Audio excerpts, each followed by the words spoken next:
नमस्कार दोस्तों, मेरा नाम है आकाश और आप देख रहे हैं क्राइम वार्ता, आपका अपना चैनल। दोस्तों, आजकल जो है वो सबसे ज़्यादा वायरल और ट्रेंडिंग जो हुक है, जो वायरल ट्रेंडिंग में चल रहा है वो है एप्स्टीन फाइल। तो दोस्तों, एप्स्टीन फाइल की तो एक बहुत बड़ा रैकेट जो है सामने आ रहा है एप्स्टीन फाइल में, और बहुत बड़े बड़े लोगों के नाम आ रहे हैं, यहाँ तक कि हमारे नरेंद्र मोदी का भी नाम आया है। तो भाई कुछ लोग नरेंद्र मोदी को भी सपोर्ट कर रहे हैं कि उनका नाम तो वैसे दे दिया है, वो वीडियो कहीं और का है, और मोदी का तो वैसे ही नाम खराब कर रहे हैं। तो भाई उसमें एक चीज़ ये भी सामने आ रही है कि एप्स्टीन फाइल में कि जो कोरोना वायरस जो फैलाया गया था वो जो था चाइना से नहीं बल्कि अमेरिका से फैलाया गया था, जो कि बिल गेट्स के द्वारा फैलाया गया था।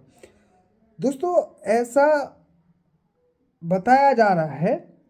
तो आप एक सपोज मानकर चलिए, देखिए, अगर कोरोना वायरस जो था, अगर ये बात सत्य हो जाती है कि कोरोना वायरस जो था वो अमेरिका से फैला था ना कि चाइना से, तो इसका मतलब 100% है कि मोदी जो है वो 100% इस चीज़ के बारे में जानता था। और जानता होगा, क्यों नहीं जानता होगा, बिल्कुल जानते होंगे। हमारे प्रधानमंत्री हैं, वो क्यों नहीं जानते होंगे इसके बारे में। अगर ये एक, तो भाई जानते होंगे, ये तो बिल्कुल पक्की बात है। और अगर वो ये सब जानते हैं तो वो इसमें जो एप्स्टीन फाइल में उनका जो नाम आया है वो परम सत्य है, इसे कोई नहीं मिटा सकता, सत्य है। और यहाँ एप्स्टीन फाइल को लेकर कुछ लोग ये भी चर्चा कर रहे हैं कि ये एक बहुत बड़ी साजिश है। अगर ये इतने बड़े बड़े लोग इसमें इन्वॉल्व हैं, इतने बड़े बड़े रईस बिलियनियर मिलियनियर लोग जो इसमें इन्वॉल्व हैं, ये चाहते तो ये एप्स्टीन फाइल कभी लीक ही नहीं होती, कभी बाहर ही नहीं आती। और ये भी सत्य है भाई।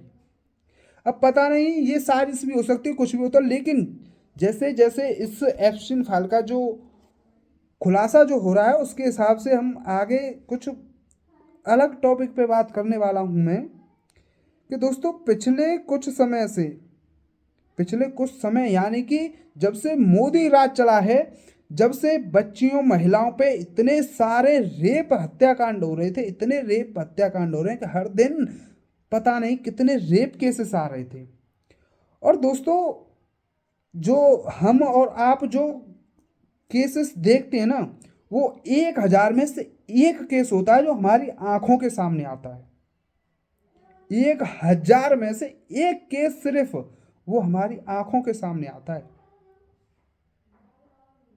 और दिन रोज पता नहीं कितने केसेस जो हैं वो रेप के सामने आ रहे थे, और ये सत्य है, आ रहे थे। अभी कुछ दिन पहले ही एक हमारी बहन का अभी न्यूज में चला था, और आते दिन चलता रहता है, रेप हत्याकांड तो चलता रहता है। और कहीं ना कहीं जो केस जो है ना वो हमारी आंखों के सामने वो केस आता था ना, उसमें कहीं ना कहीं पॉलिटिक का कनेक्शन जरूर पाया जाता था, कहीं ना कहीं जरूर पाया जाता पॉलिटिक्स का जो नाम कहीं ना कहीं जरूर आता था। और उसी को दोस्तों, अभी कर्नाटका का जो एक विधानसभा में बैठे हुए एक नेता भाषण दे रहे हैं, और वो कह रहे हैं, हमारी बहन बेटियों को समझा रहे हैं कि जब तुम्हारे साथ में अत्याचार हो रहा हो तो तुम उस समय को आनंद लीजिए। और वहां पर बैठे, विधानसभा में बैठे सभी जो लोग और बैठे होते हैं, तो वो सभी उस बात पर ठहाके लगा रहे हैं। वो कह रहे हैं कि जब किसी लड़की, वो लड़कियों को, महिलाओं को समझा रहे हैं कि जब तुम्हारा रेप हो रहा हो तो तुम उस समय को आनंद लीजिए उस समय। भाई, ऐसे नेता कुर्सी पर बैठे हैं, और विधानसभा में और भी लोग बैठे हुए थे, वो ये सुन करके, उसकी बात को सुन करके बहुत जोर जोर से ठहाके लगा रहे हैं। मैं आपको अभी वीडियो दिखा रहा हूँ, ये देखना। There is a saying, when rape is inevitable, lie down and enjoy it. But that's exactly the position into which you are. तो दोस्तों देखिए, ये विधानसभा में बैठे हुए नेता ये कह रहे हैं हमारी बहन बेटियों से, और ये लोग जो बैठे पीछे बैठकर हंस रहे हैं, ठहाके लगा रहे हैं।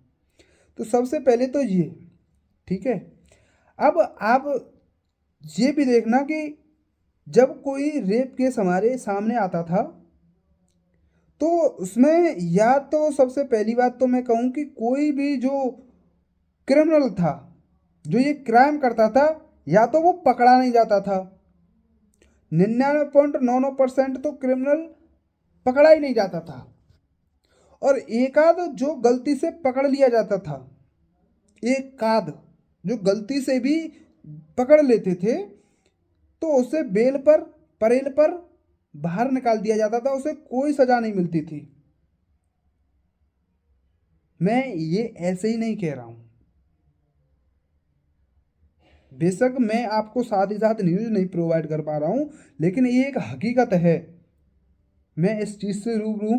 पहले मैं इन चीज़ों, जो पॉलिटिक्स चीज़ जो है ना, मैं इससे बहुत ही दूर रहता था, मुझे इससे कोई मतलब नहीं था, मैं सच बता रहा हूँ।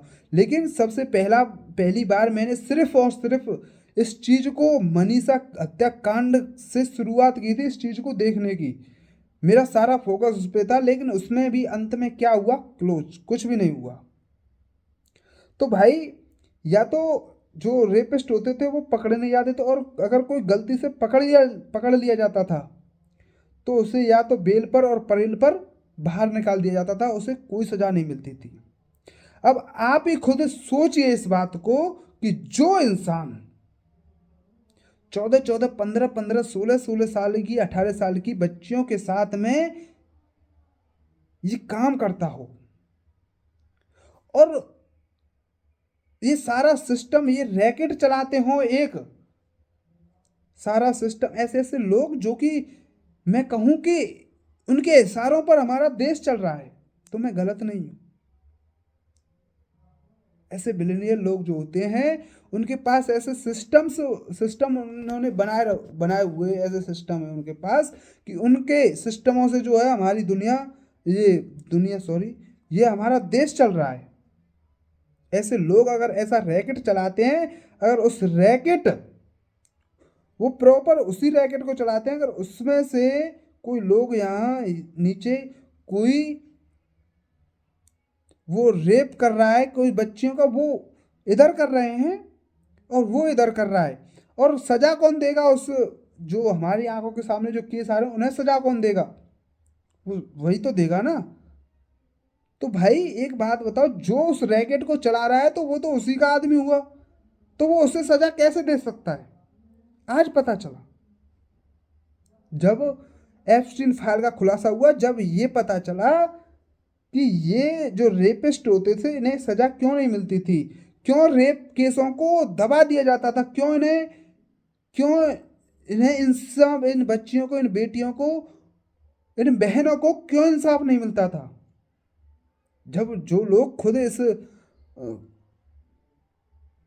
खुद इस सिस्टम को चला रहे हो, वो ऐसे लोगों को सजा कैसे दे सकते हैं?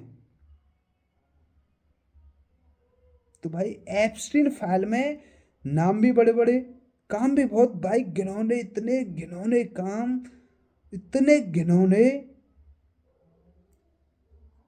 और कुछ लोग मैं तो बता रहा हूँ भाई, कुछ लोग क्या, कि कुछ लोगों को तो एप्स्टीन फाइल के बारे में ही नहीं पता है, और कुछ लोगों को तो ये नहीं पता है कि कहाँ किसका क्या रेप हुआ, क्या हुआ, कुछ भी नहीं पता है।